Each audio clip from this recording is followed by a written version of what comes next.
Peace and respect to you all. Welcome to Demolished Doctrine, the beginning of the end of religions, and our Wednesday shows back to Sunday, I guess. Right now. Don't take that to heart. That doesn't mean anything. But the Christmas season and people wanting time off to spend time with their families, and Mac being in a restaurant in a managerial position puts him at, well, free when available. So there you go. Yeah. Well, thanks for making it work today. Always. I sort of miss our old Sunday. Our Sunday routine was my favorite one, I think. Really? Huh. I don't know. I'm contemplative on Sundays, I think. Just kind of naturally. So. Does it seem to work in a 7-day cycle? Does it seem to be on some kind of... Yeah, actually, the way my mind works does definitely have a sort of a sine wave throughout the week, So, for sure. Yeah. I don't know what that's about. It's kind of strange. I realized too that I'm having trouble thinking past the end of the year. Like I haven't done any prep work for January yet, just because it feels like such a relief that 2022 is over. But hey, William. But that's just, there's some kind of weird glitch in my mind that's associated with the dates aren't real, man. It's just something we live by. But there ain't no future, there's just right now. That's right. It's all the same day. Today is today, and if tomorrow comes and I experience that, that'll be today. Exactly. What does it mean? So we used to almost exclusively, when we got together, just find a place in the Bible to chew on, and you would try to expose your reading frame to me using different bits of the Bible, and we'd bring up Blue Letter. I thought maybe today, if you'd indulge me, we could actually revisit a story that you and I have talked about before, but haven't really done in the book. But Deuteronomy 31, which is the kind of near the end of the journey to the Promised Land, which I'm going to start by trying to frame it the way that I think you would understand this part of the story. It's at the end of a war, basically, and a really, really difficult time, where the Savior is rounding up, people and convincing them to, accept salvation. Is this accurate? Is this the time period we're talking about? There's already massive threats to, existential threats to humanity in place, and Moses, or I guess at this point it's Moses and Joshua, because it starts out with, I'm 120 years old and I'm no longer able to lead you. Well, that's 31 too. Anyway. So he's sort of passing the torch. So that would be the father and the son dynamic, if I'm reading it right. Am I anywhere close? I think it's important to the English speaker who doesn't speak these languages naturally, that they trouble themselves to look up these words. And I've said that about 1,000 times, and I'm going to say it about 1,000 more. Okay. Okay, so I'm gonna give you the literal Yeah. I'm going to give you the literal translation of some of these words, which is why it's so advantageous to use something like a search engine like Blue Letter Bible to do this with, because I can always immediately dig into a word and show what the word means. Okay?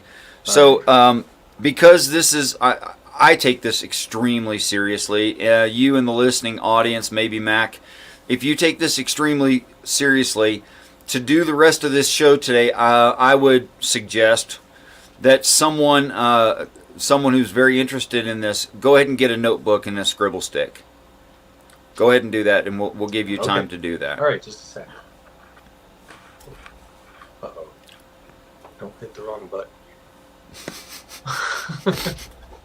All right, I'll be right back.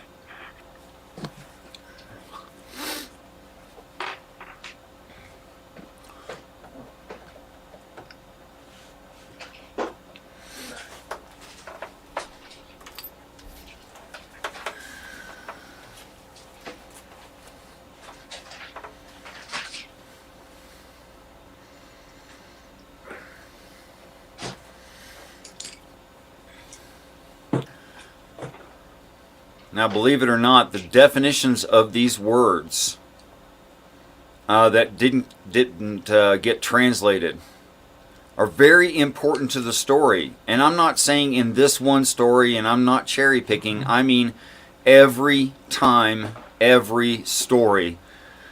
In fact, if you just translated about the first, I don't know, probably 15 or 20 untranslated words that show up in their original language in the Hebrew and in the Greek, those words that didn't get translated from each and every story, if you just translated the first 15 or 20 words that didn't get translated, you'd have the whole story.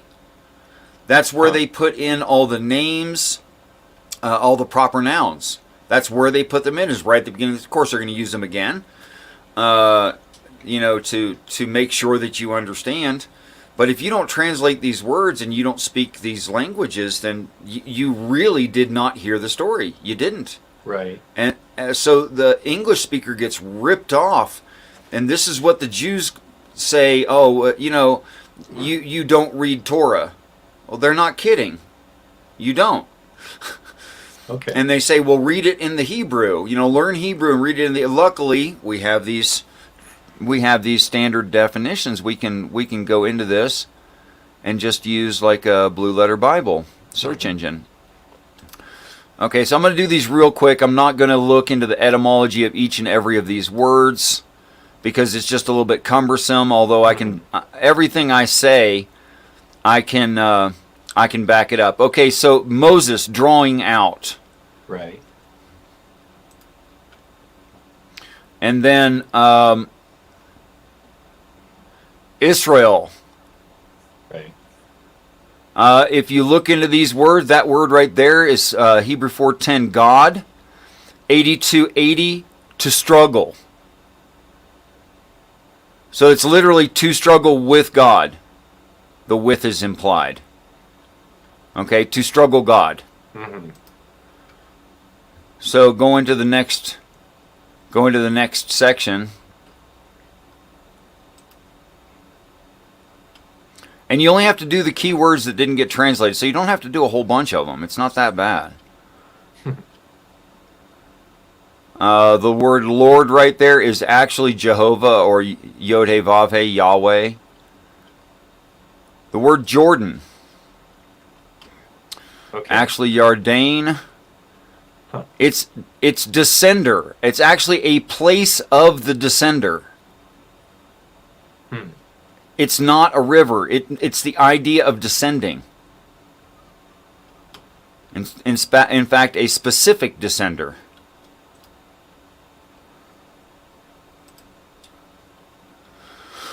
Let's see, next keyword. Okay, Lord, again, Yod-Heh-Vav-Heh, and then Elohim, powerful beings. Right. So this actually reads, those powerful beings under the employ of Yod-Heh-Vav-Heh. Nations is Goy, which means the same as Goyim, or people who are not struggling with God. Okay? Okay. Because to be of Israel is to struggle with God, to be Goy is to be not struggling with God, i.e. agnostic, atheist, etc. Yeshua. If you don't recognize that as a Christian, I am ashamed of you. It means Jehovah is salvation. It's precisely the same word as Jesus. Right. Okay? And then Yehovah and Debar, which they translated that as he said. That's very poor. Debar means promise or word, like to give your word. Like I could say, give me your debar, that you will do this thing. Oh, okay. Oh. It's that kind of word, not script. It doesn't mean script. It means promise. Okay. Okay? Yeah, I see that. Okay, great. And just going to look up the names of these towns that didn't get translated. Sekon. Warrior.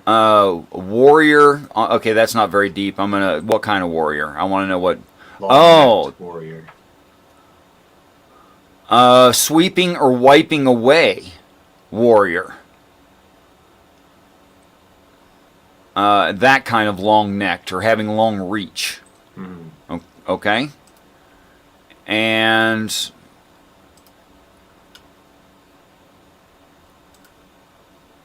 Og. Yeah. Oh, you already did both words. That's why you said Yeah. long-necked warrior. Yeah. Man, you're quick. You should be running this show. Well, this is where I was while I was waiting for you for the link. This is what I was just looking into what a giant euphemism was, and Oh, good for you. yeah. Okay, so you had a jump on me there. Okay, great. Yeah, a little, just this word. And It's okay. I don't feel bad. You don't have to apologize. That's fine. The Amori. To announce or to make public, to a sayer, an announcer. So this is essentially the same thing as testifying, but like loudly, prominently. Eretz is firm, rounded place, or the earth, and the rest of it's good. Okay, let's go back and interject what we just found.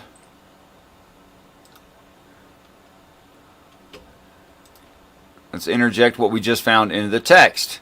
Okay. Okay. And he who draws out went and spake these words unto all that struggle with God. Mm-hmm. That's very different than this King James translation. I mean, think about the overall statement there.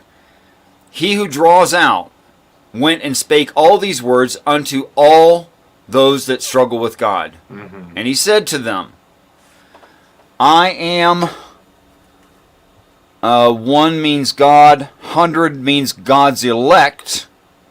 So it's the God, God's elect, and 20, redemption. I am of the God and God's elect and of redemption. Thus, he's the one who draws out. This day, I can no more go out and come in. So this is the last of my chance to do this kind of thing.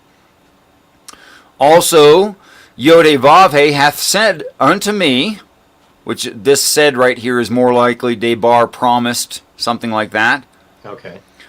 Thou shalt not go over this Jordan, place of descending. Follow?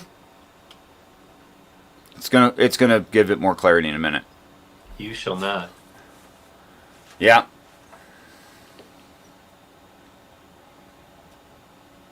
You will not cross the place of descending. You will not go over or cross or press upon those ideas. Okay. Over is often, and I could look it up if you care, but it's often to press down upon, to cause pressure downward. That kind of over. Okay. Okay. Okay. Yeah. The Yod-Heh-Vav-Heh, thy Jehovah. I'm sorry. The powerful beings, thy Jehovah. He will go over before you. Okay, so he will press it down in front of you or making a path, and he will destroy these goyim, these that don't struggle with God, from before you. And you shall possess them. Well, obviously destroy here does not mean kill, because what do you have then? You possess a bunch of dead bodies? No. Right. It means spiritual destruction. Like really change them. And Jehovah saves, the one named Jehovah saves, because it's being used as a name here. He shall go over before you, as the Lord has said, as the Lord has promised. Follow so far? Yes. Great. Sorry with this bunch of words in the way. And I'm going to ask you to recall these words for me because I'm not practiced at them. And the powerful beings shall do unto them as I did unto... warrior. Sihon means warrior. Og means the warriors. Yeah. And those long-necked. Yeah. To the warriors and the long-necked. And then the king of the Amorites, which would be the king of those who proclaim. Or speak loudly. Kings of the proclaimers. So he will do to them, in other words, transform them rather violently. Yeah. Quickly. Not gently. Yeah. And that's what he did to these other people, even warriors, great warriors, and long-necked people, which I wonder what that... There's something I don't know. there. Yeah. And then the Amorites. Let's look up that long-necked thing and see if we can find... It might just be a physical description, but...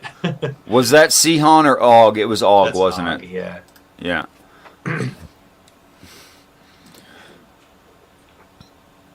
To gyrate, to stir up. Oh, the busybodies. Yeah. Yes. No, that's lovely. Yeah, the people are causing internal turmoil. Right. The naysayers, as you will, if you will. Does that work? Naysayers? I'm going to take that. Yeah, that's good. I actually like long-necked as naysayers.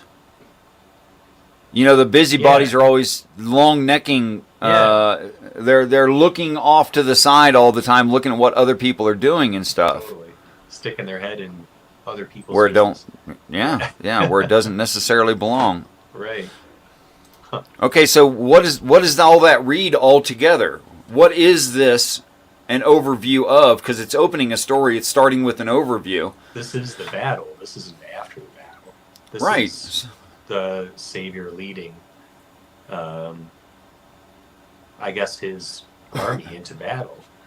Yeah. So the one who is the announcer of Jehovah's salvation, Yeshua, right? He is being cultured or overseen by him who does the drawing out. Right. And him who does the drawing out under God claims that he is going to do now what he has done before.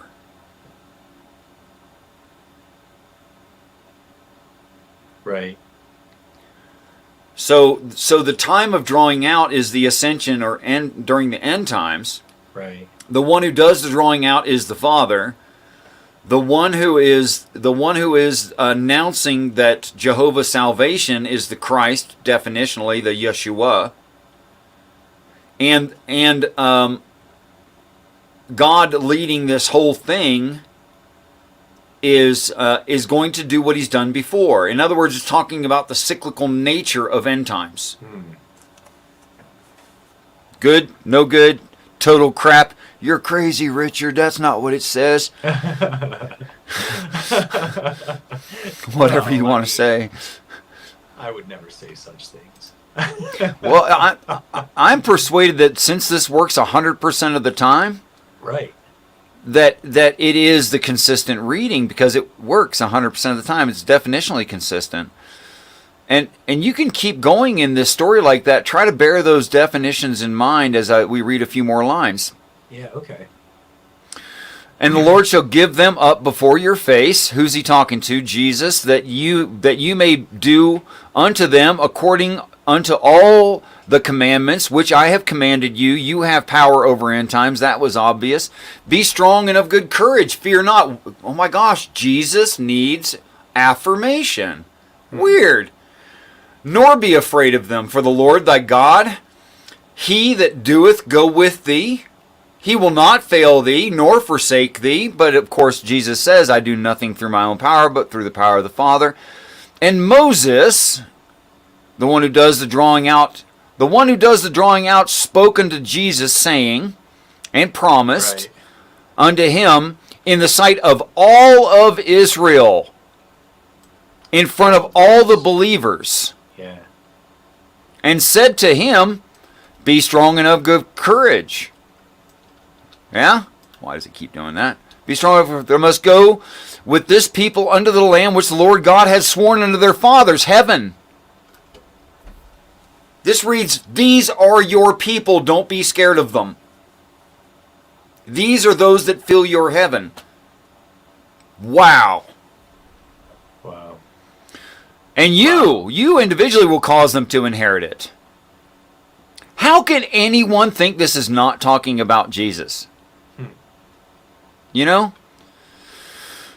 And the Lord, he that does go before you, he will be with you. He will not fail you, neither forsake you. So fear not, neither be dismayed.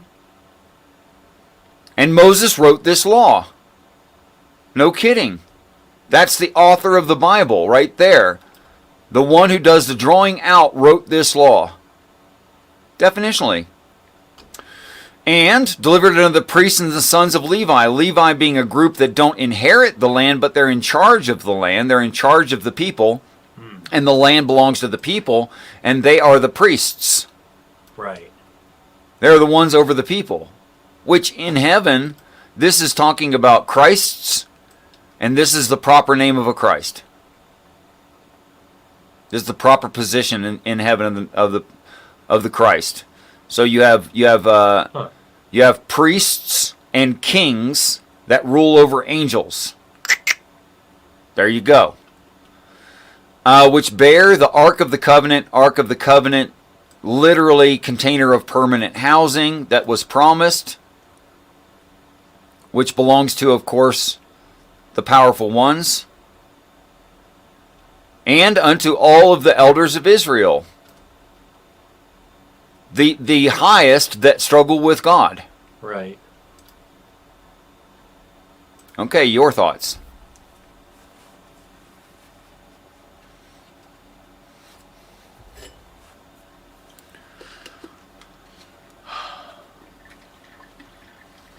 Take your time, please.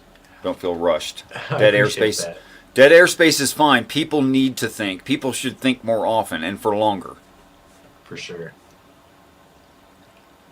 So I can definitely see it screaming at me now.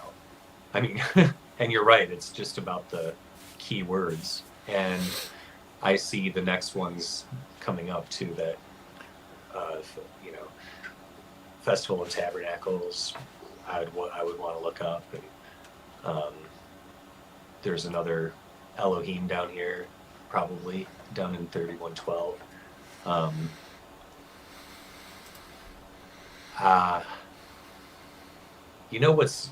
It's uncomfortable because it's so outside of familiarity for me. Sure. It's an uncomfortable reading frame. And it raises more questions just,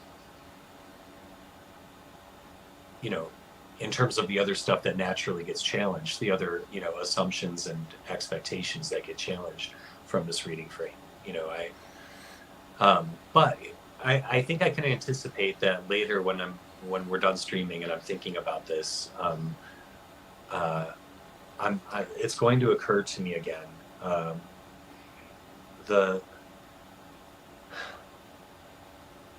So you've mentioned before that that Hebrew-speaking readers of this are going to understand it at least at a deeper way than any single language English speaker. But I've read some Jewish theologians. And Martin Buber people, I don't know, just like definitely Hebrew speaking people, and they talk about Sure. this story in terms of they refer to it as if it's, Earth history, that Yes. Many of them do. and that we can learn lessons from God's interactions with these heroes of their tradition. And okay, But you do know that the same Jew is going to hold there's no such thing as heaven. That's and true. There's no such thing as hell. That is true. And yeah. and this is a theological discussion about morality and interpersonal relationships and how you should think of yourself and others. That's what this is. Mm-hmm. That's true. Yeah. Yes, Yeah. which means they're not Jews. They don't believe in God.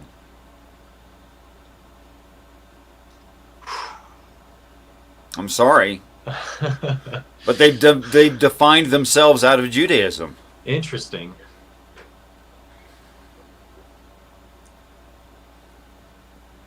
They're metaphysical logicians and philosophers. That's what they are. That's why they're all about the law and not about grace at all. Right. Because they think there is no grace but grace amongst each other. There is no grace. Right. Right. Now, I'm not saying it's a bad way to live or that it causes you to treat people poorly. Right. It's actually a very, very high moral stance. It is. However, they deny heaven, they deny God, they deny Satan, they deny hell. I mean, what are you left with? They deny Christ. Right. Christ is, when you're watching a cheeky show and the main character turns toward the camera and talks to you Right. about what's going on in the show. Right. That's how they look at Jesus. He's that narrative. Gotcha. He's not a person. Right. Yeah.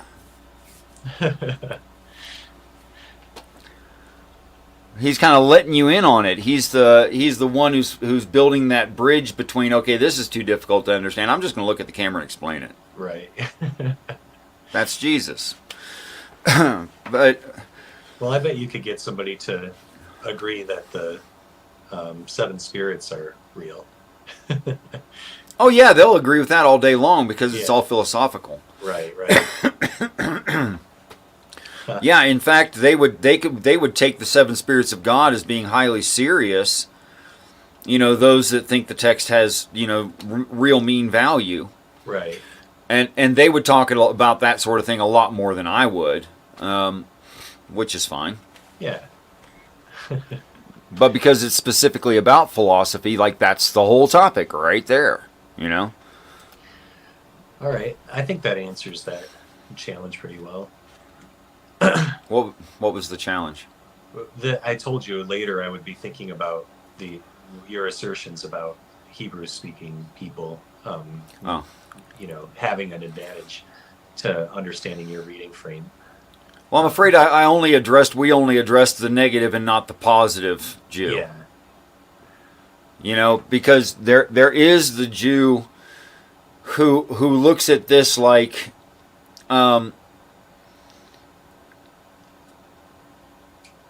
everything here is not a philosophy that I absolutely must adhere to and should get right the first time.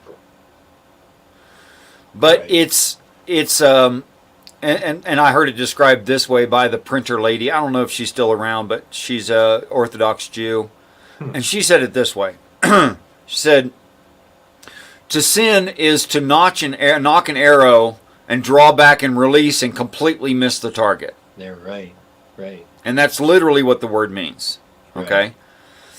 She said, but we Orthodox understand that the thing to do after that is to go walk and wander through the woods until you find your arrow.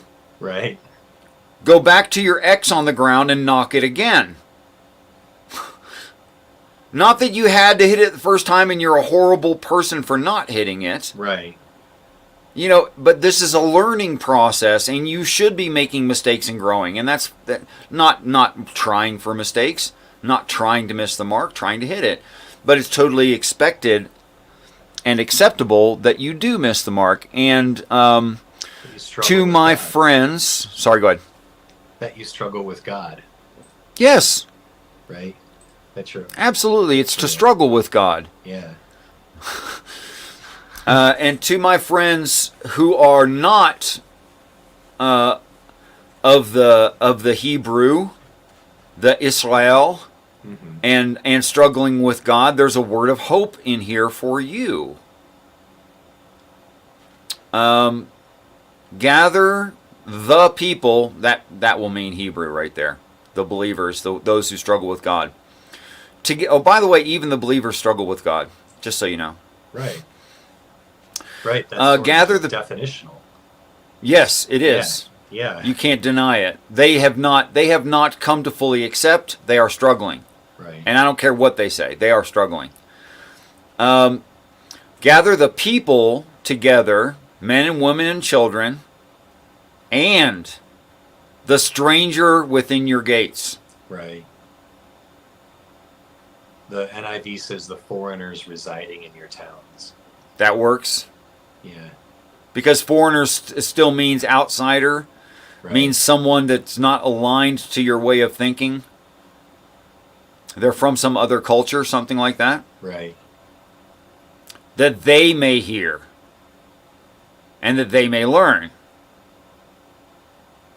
That they may fear. And fear here is, I fear messing up. Right. I hold a baby and I fear dropping it. Right. That kind of fear. The Lord, who is also your God, meaning as well as theirs. Right. And observe to do all words of this law. And that their children, meaning all of those, which have not known anything useful, may hear and learn to fear the Lord God, as long as ye live in the land whither ye go over Jordan to possess it. The land of possession is on the other side of the dissension.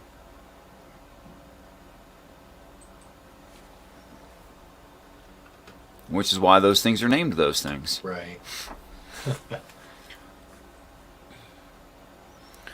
So they literally named a set of geography to match the ideas of ascension, so that the geography can be used to exemplify ascension.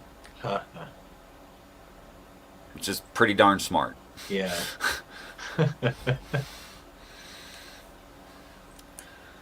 Because from that perspective, it'd be like talking about the towns around your in your state that are close to your hometown. That's what it would be like. That easy. But the names of your town are like wealth and prosperity. Yeah. Another one is named happiness and joy, and another one is named the path. Right. Right. So you go, oh, this town, that town, that town, and what you just said was happiness and joy is the path to wealth and prosperity, because what order you say it in. Or you could say it backwards and you'd be wrong. You could say, oh, it's never true that that wealth and prosperity is the path to happiness and joy. Right. It doesn't work. That won't make you happy.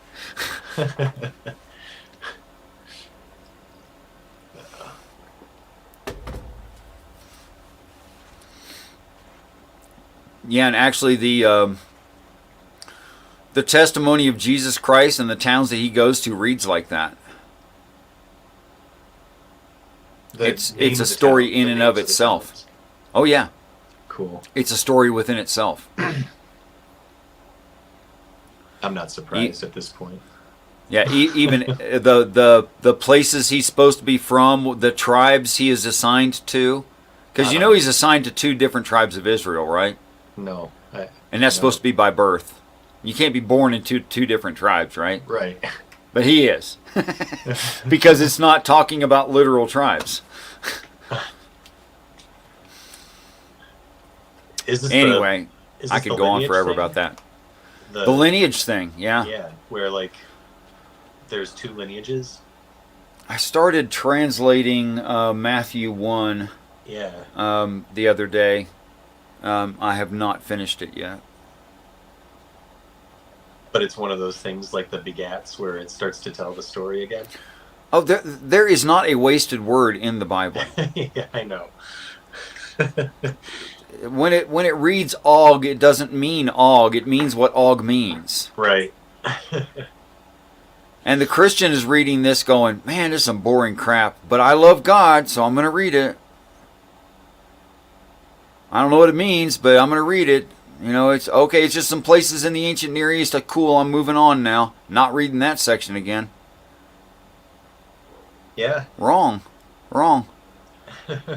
There is not one wasted word. In fact, you couldn't use a different word in every place that every word exists, and I'll tell you why you couldn't use a different word. If you want range of definition, where I can say something like, the one who draws up, right? Okay. And I want to be able to say, he drew waters. Well, I can now use the expression of a well. Right. Yeah, I was going to say, or a pump. Yeah, in this trapped place, right? Right. The one above where the waters are can lower a bucket down into the waters and draw the waters up. I mean, come on, man. Right. So you can use draw up in that way, right? You can even say something like drew up waters to feed the bulls, which you'll find stuff like that. Those kinds of pictures. Peace and Respect, Commander 401, and Odin. If I didn't see you before, you can use that kind of language to say the Father in heaven above. Right. Drags or almost forces people up into heaven, right? He draws them up. Like they're participants, but mostly it was his work, not theirs. And he can use that water, the waters he just drew up, he can use those waters to nourish the bulls. Bull meaning a stubborn person. Oh, sure. And it's in the text that Christ, after his ascension into heaven, his first ascension into heaven, not death and resurrection, but ascension into heaven like normal folk, comes back with 144,000 to work with the lost, the stubborn, the goyim, the nations around you. Yeah. In which case Jesus can say something like, dude, 80% of the earth just went to heaven. You know, they're fine, right? So the waters that were drawn up can be used to edify the stubborn. Yeah. And you can use it so many ways. So it's so necessary to use a term like waters because it's so useful rather than saying people and then you're tied to this specific point of reference. So it really frees it up to be used a lot of different ways. And it's a good idea to state things 1,000 times because, you know, there's 1,000 different kinds of people, you know? Right. It's interesting, too, like, when you put it in terms of lowering a bucket and drawing people up and, like, breaking it down into almost, like, primitive concepts, you know, like that's what I would do if I was trying to speak to a multi-generational population where I knew language would change or context and biases would change. You know, I would give them the very simplest concepts I could, you know. Yeah. It would have to be almost like, you know, blocks that babies play with, you know. So if I said something like the text says several times, this is the well of our fathers, Do you see why it says that? Yeah. The well of our fathers. Huh. The gravity well of our fathers. Well, that has to do with it too, doesn't it? We're pretty stuck here.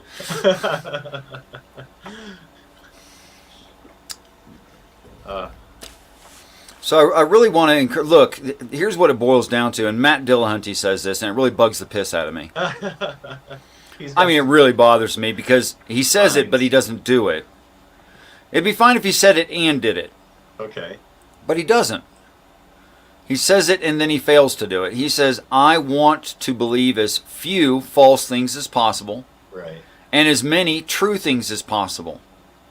Well, how do you know what's true and what's false? Did you just assume it? No, you have to test it. You have to. Yeah, okay, so what do you get to not test? Well, there's, some things that are logically untestable, but then there's also like future events or. Okay, you don't get to test future events. That's a fact. Yep. Yeah, not yet anyway. Basic assumptions. There's a priori assumptions that are by definition untestable. Sure. That all of us have. Sure. Is that what you were thinking of? No. What I mean is, and you're right. You were completely right in everything you said. You can't test the future. You can't put that under a microscope. You can't.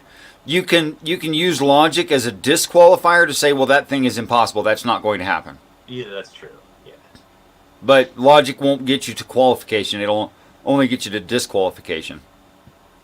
And yes, you cannot show axioms. That's why they're axioms. Right.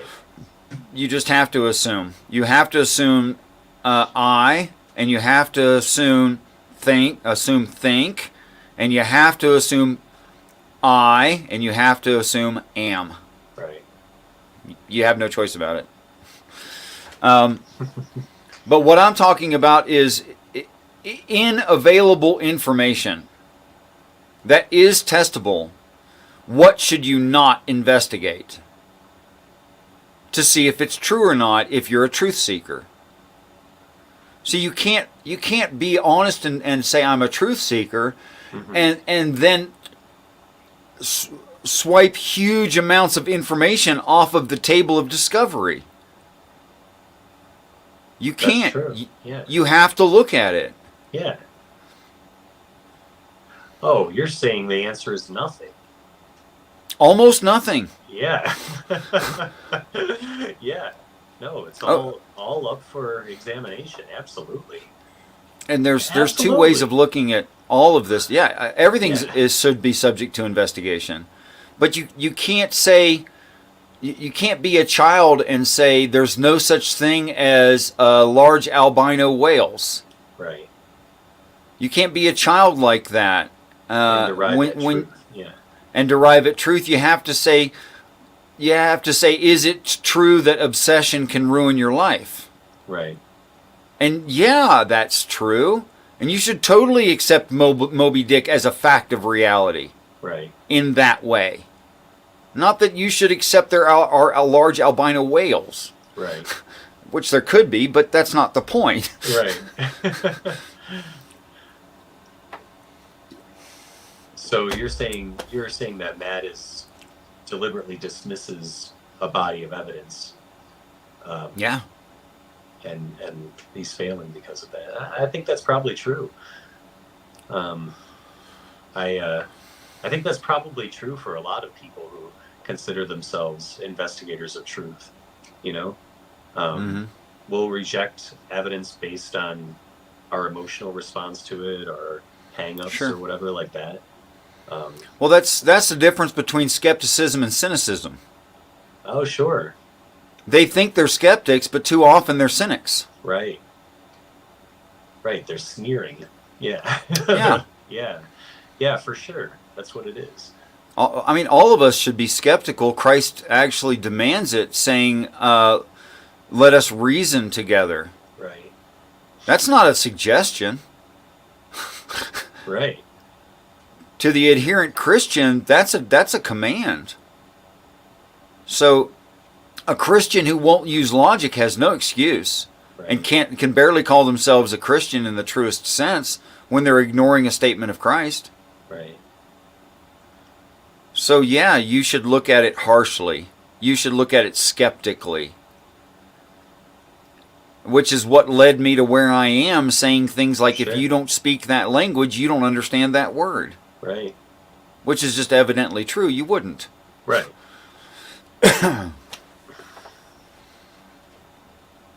What do you think about all that, man? I think there's probably a lot out there that I have dismissed that for no good reason, you know. I got good news. I got good news and bad news, actually. All right. Okay? If, Mac, you are the Christ, Yeah. you are so far behind the power curve, bro. You're almost incapable. You're almost lost. Okay?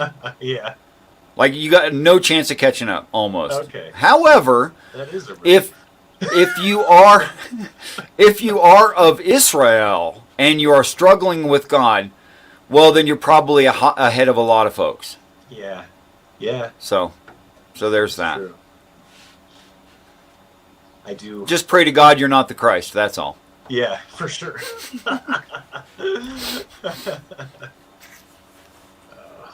There was a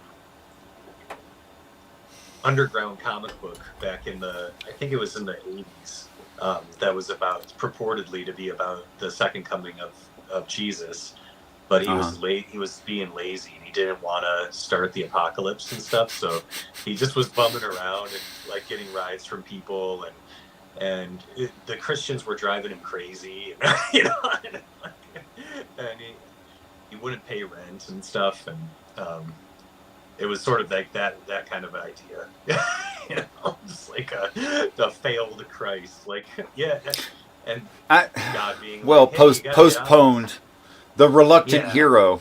Exactly. Yeah. That's an interesting narrative, the reluctant hero. Yeah, actually, I see a little bit of truth in that. I really do, actually.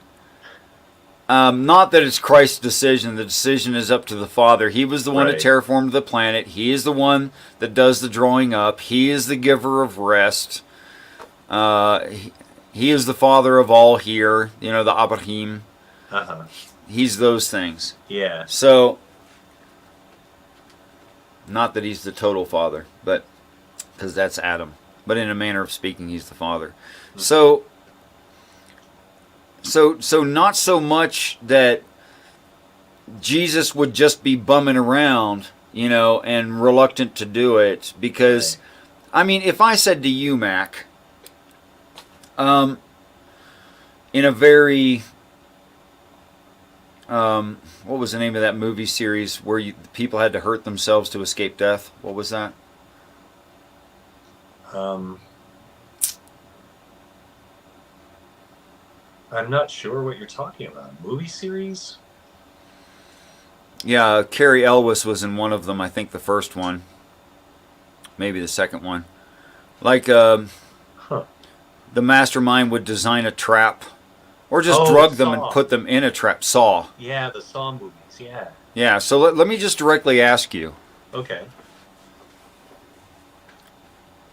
Total stranger, person you've never met. Yeah. And they've got some battle scars. You know, they got a teardrop tattoo on their left eye. You know? Yeah. And you're absolutely certain that you could save them, that you could permanently change their mind and give them a great living situation where they are going to be actually fairly content or completely content the rest of their existence, and they're still fairly young. You know, they're not old dying of cancer or whatever. Yeah. But in order to accomplish that, somehow you have to saw off your left foot. Right.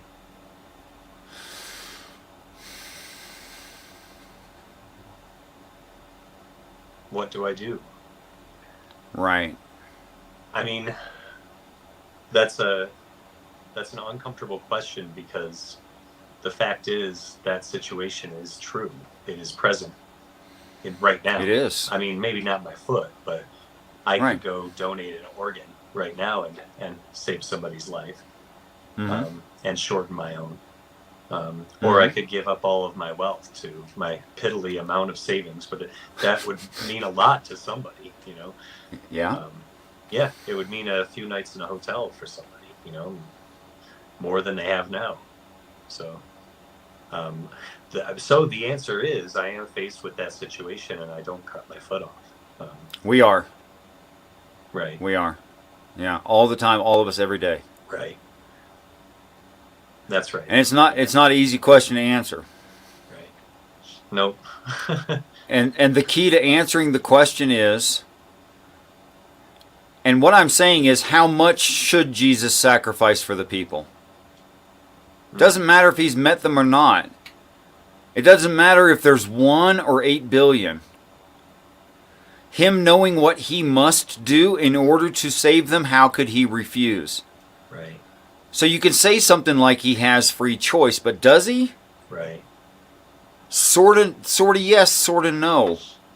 Like, how would you justify your selfishness if you knew that today you gave away all of your money, and tonight there's going to be a computer glitch at the bank, and all your money be right back in your account tomorrow, and you don't give it away? Right. How could you justify not giving it away knowing that? It's so funny. No atheists will say, right. So funny. Atheists will go, he had a bad weekend. And they're right. That's true. It was a really bad weekend. But super bad weekend, but... That's true. I actually have never heard that, but I really like it. Yeah, it's a really bad 3-day weekend. That's what Jesus has there. You know, and what does he get in return? Well, actually, he always had everything in return, so that's kind of a false thought. But he gets everything in return. Right. Right? For a really rough weekend. You know? Right. Yeah. But that's not really the point. The point really is that he couldn't say no, so he doesn't say no, and what he does is sufficient to cause the end result. Right. The desired result. That's the point. I've always thought about it as a childbirth kind of a process. Like once it gets going, you just have to go with it, you know. And it hurts, but you know, it's what's happening. This is happening now. So it's what we're doing. And when we get through it, we have something we can look forward to, you know, when it's over. But all that's happening is the birth when it's happening. You know? Yep. Yeah. So There's wisdom in that, I think. I guess there's different points of views involved here. You know, you gestured toward the ultimate father in Adam, you know, and like the perspective from Adam's point of view is much different than from the hero's point of view, you know. In the midst of it all, I would expect, you know, they don't have an equal perspective on things. I can't wait to sit down and talk to him. Yeah. That's going to be amazing. The absolute first human ever anywhere. Yeah. Got to be super interesting. And I'll bet you he's not into any kind of bullcrap at all. Right. But just says things in a kind and loving and profound way. And I imagine that's everything, the whole way that he thinks. Interesting. That's difficult for me to picture. Yeah. I kind of got a glimpse of like Treebeard from the from the Lord of the Rings. Kind of like that slow, deliberate, booming voice. Yeah, interesting. All right, well, I'm working again until Wednesday, and I think I'm just going to carry around I'm gonna finish reading through Deuteronomy. Hey, Harple. Awesome. And Silver's in the chat too. Silver Wolf. Yeah, I'd love to do next show on Wednesday if you're available to it, and hopefully Steve can be here too. Yeah, that'd be awesome. I mean, maybe we won't be talking about Deuteronomy, but I'm just telling you, that's what I'm gonna be working on this now. And try to stay in the. It's so funny to me that I normally hear Christians say something like, "The Bible explains itself." What you just said is, "I accept my own biases." That's what you actually just said there. And if you can't accept that you're really working within your own biases, if you can't accept that, please try to. Okay? But what can help get rid of biases is more and better definitions of things. Right. If you get down to where you have no choice about what it means. And the Christian will normally say that the phrase, "be ye a good student, properly dividing the word," means keep believing what you believe. No, it doesn't. Right. It means you should be always willing to put in the hard work of looking what this means and within the cultural context, definitionally, and the etymology of the key words, and really take a look at that, and then reevaluate, constantly reevaluate your own view of it, right, and see if something needs fixed. Well, we have a troll, and I guess you don't think you are a troll, Esau. I profess Jesus Christ as Lord and Savior, that He was born to this earth, that He was born to the earth, that He grew up, that He told the truth of God, and for that He was persecuted by secular and religious authorities, that He was crucified, that He died, and that He was buried. And then on the 3rd and 1/2 day, His Father, through the power of the Father, rose Him from the dead.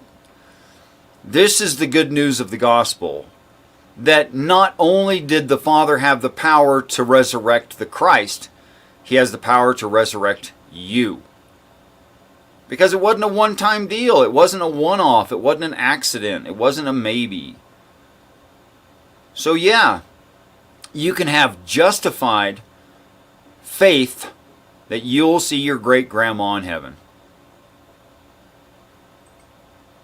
Because she wasn't that complicated, no more complicated than Christ.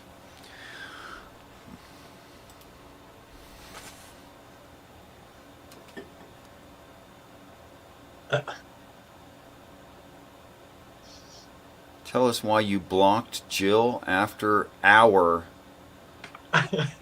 debate. Gosh, who might that be? I'm going to pretend I'm not Jill, and then in the middle of this sentence, I'm going to reveal that I am.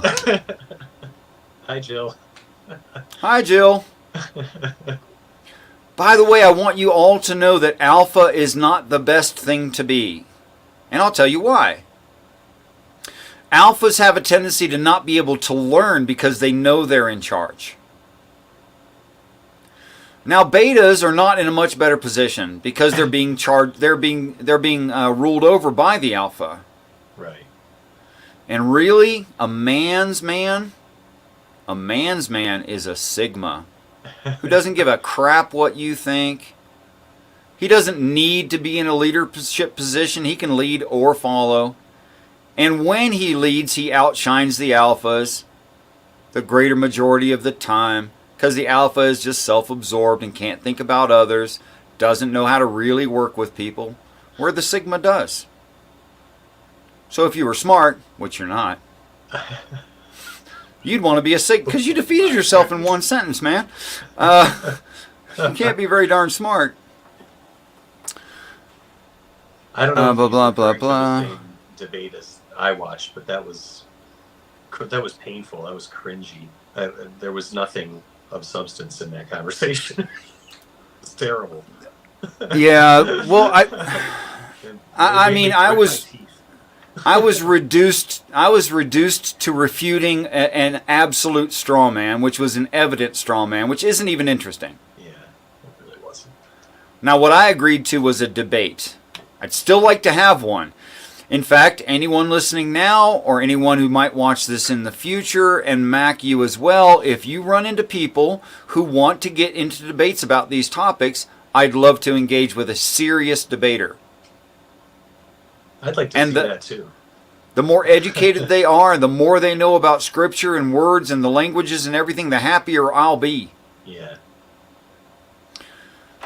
I took a recently translated, or what's the word where you enter a church that you weren't in? Oh, conversion. Converted. Yeah. Jew, and we went over that debate with Jill. And I brought up all my points again to an actual Jew. Oh.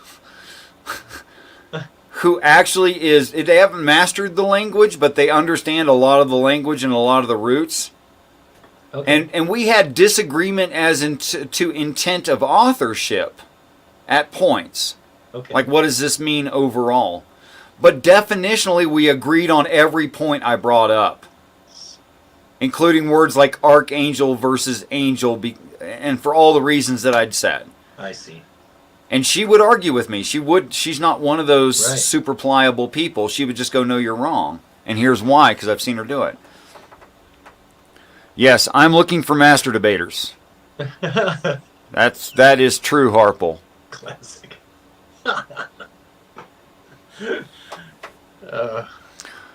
You stop this. You always say that I'm trying to misrepresent you, and then you write things like this. Dude, I'm not sore. Nobody got embarrassed. I just want a debate. I mean, I agreed to a debate. I'm not mad. I'm not angry. I'm not butthurt. It's just that no debate happened. Okay, I'm giving you too much rent here. Yeah. In fact, you don't deserve this kind of time space. You haven't earned it for certain. So I'm just blowing you off. In fact, if you keep up, I'll just block you again. Because you can't be honest, bro. I mean, I've invited you 1,000 times.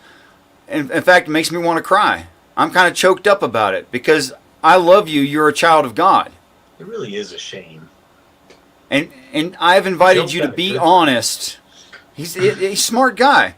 But I've invited him to be honest and upfront and actually engaging. And what do I get?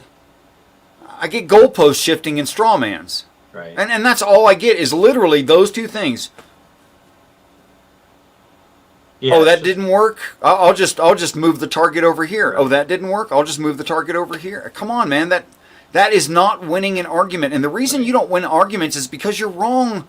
Right. It's because you are definitionally wrong, bro.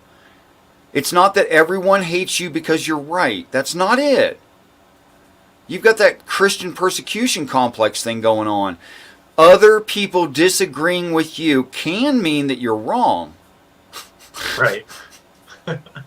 Can't believe you have to say that, but it's true. Oh, well. All right, Richard. All right, Lenny Mac, you're a joy. Thank you so much for your time. Yeah, well, and likewise. Thank you. I was not as verbose today as I sometimes am, but you really got me thinking, so I appreciate that. And thanks for giving me the space to ponder things, quietly for a second there. So Sure. Yeah, we all need that. Yeah. There's you always give me a lot, so thank you. I hope to see you Wednesday. I'd love to hear you talk at least some about what you read and how your brain calculated that, because you said you might engage with more of Deuteronomy. So Yeah, I'd love to hear that. Yeah. Okay. Yeah, Okay. for sure. Okay. Sounds good. Thank you, brother. See you Wednesday, hopefully, if all works out well. All right, guys. Thank you all so very much for showing up, whether you agree with me or disagree with me. I want you to know that, in my view, you are a child of God who will become an angel. And for that, I should not put up with your bullshit, but I should respect you when you are respectable. But in respect of you, I also won't lie to you. I won't tell you something that I believe is a lie. I just won't do that. I think that's disrespecting you, and I don't want to do that. So, until next time, peace and respect to you all. I want you to know I greatly look forward to the day that we're all amazing friends. Family, really.